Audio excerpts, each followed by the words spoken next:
Nabuhay OFW. Mga taong nilisanin na sinilaman na kahit masakit sa damdamin, kailangan gawin para sa pamaharap.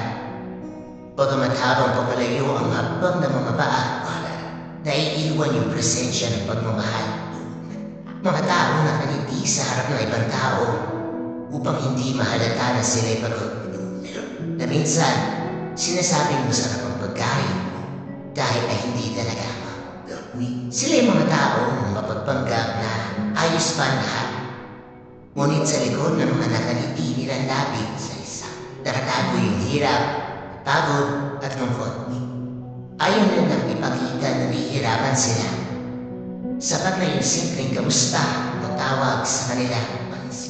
Masaya na ang puso nila dahil ramdam nila na may naghihintay at nagmamahal pa rin sa kanila.